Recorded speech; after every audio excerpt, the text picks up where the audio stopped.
Here on the Rural Radio Network, it is time to take a look at how we're going to open up the trade today. Pre-open comments. First of all, on the grain side of things, and joining us once again, it's Mark Gold, top third ag marketing in Chicago.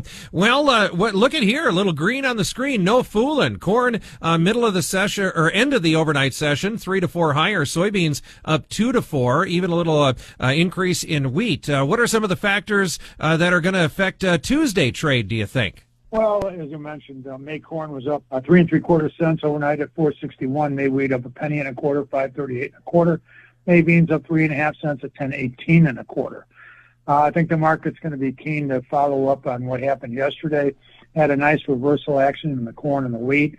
The beans really couldn't get any help. It looked like guys were selling beans and buying corn, getting out of some of those.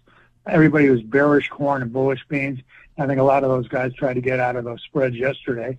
But the overall bottom line is that the corn stocks were tight enough to offset the big increase in acres. On the beans, we lost, more acres out there. I think ultimately the beans have a story, but not quite yet, because they increased the carryout 15 million over what they were looking for. So it was a little bit bearish there.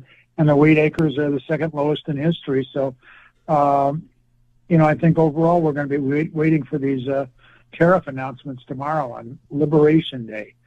Now, in my opinion, tariffs are never friendly out here, but we'll see what the president comes up with. Does he put it on as many countries as he's talking about? We'll have to see. The wheat ratings took another hit, so we'll go see what happens after today, but I think relatively quiet, but on the firm side. All right, thank you very much. Again, Mark Gold, top third ag marketing in Chicago. Do remember, trading of futures does involve substantial risk of loss, might not be suitable for all investors. When it comes to fungicides, there's only one way to spell yield. N-E-O.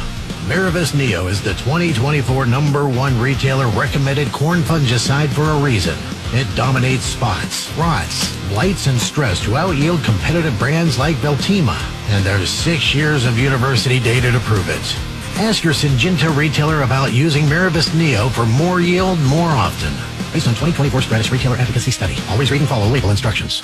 The Rural Radio Network is looking for talented, driven individuals to join our team. We have exciting opportunities for a farm director and agriculture broadcaster in central Nebraska and a market anchor to bring critical market updates to our listeners. We don't just report the news. We tell the stories of farmers, ranchers, and rural communities across the heart of America. Join a team that values authenticity, community, and the future of agriculture. Ready to grow your career? Apply today at ruralradionetwork.com under About and Careers.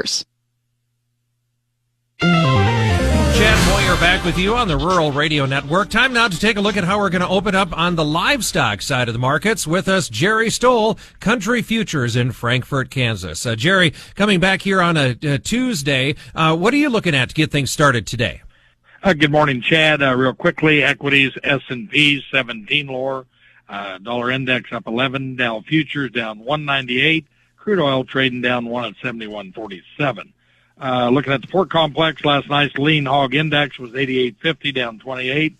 Pork cutout values rose 89 to 97.45. Strong finishes yesterday in these spot April hogs at 87.72, up 102. The rest of the months were down 7 to 77, and we'll call it mixed to firmer here this morning. Cattle complex, the latest CME feeder index rose sharply into new historic highs. 291.50 up 474 yesterday. The choice beef cutout value rose 244 to 335.26. We no cash fed trade to report. We saw selling in cattle futures yesterday with those sharp equity losses as fund managers at the end of the month and end of the quarter yesterday sold out of positions. Now, the market did come back off the lows to kind of settle mid-range, and, we'll await the cash-fed trade now. And the equity markets did close well off the lows. When the cattle market closed yesterday, they actually rallied to close slightly firmer. So we'll say that will help cattle and go with mixed or firmer here this morning. All right, thanks very much. Again, Jerry Stoll, Country Futures, Frankfort, Kansas. Call them at 800-292-4038. Do remember, trading of commodity futures and options does involve substantial risk of loss, might not be suitable for all investors. This is the Rural Radio Network.